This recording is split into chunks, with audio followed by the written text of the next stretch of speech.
আসসালামু আলাইকুম। যৌবনকালের গুরুত্ব কেন এত বেশি? কেন যৌবনকালকে গুরুত্ব দেওয়া হয়? না জানলে চলুন জেনে আসি মিজানুর রহমান আজহারি হুজুরের কাছ থেকে।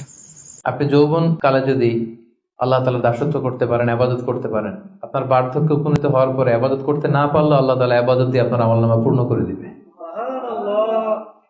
পূর্ণ করে দেবে। ফজরের সময় উঠতে পারতেছেন না, কোমরে ব্যথা, ডায়াবেটিস ইত্যাদি ইত্যাদি, আল্লাহ বলবে যুবক অবস্থায় কি করেছিল ওটা দেখো, ওই সময় যা করছে ওটা লিখে দাও।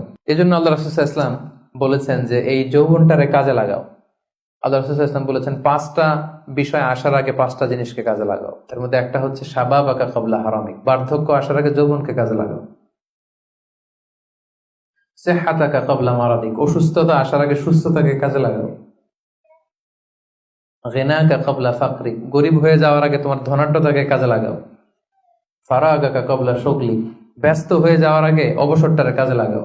হায়াতাকা ক্বাবলা মাউতিক, মৃত্যু আসার আগে জীবনটারে কাজে লাগাও।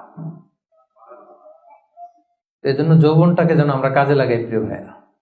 ভিডিওটি ভালো লাগলে লাইক, কমেন্ট এবং শেয়ার করবেন এবং পরবর্তী নোটিফিকেশন পেতে অবশ্যই চ্যানেলটি সাবস্ক্রাইব করবেন। আরও নিত্য নতুন ইসলামিক ভিডিও পেতে অবশ্যই চ্যানেলটি ফলো দিয়ে রাখবেন।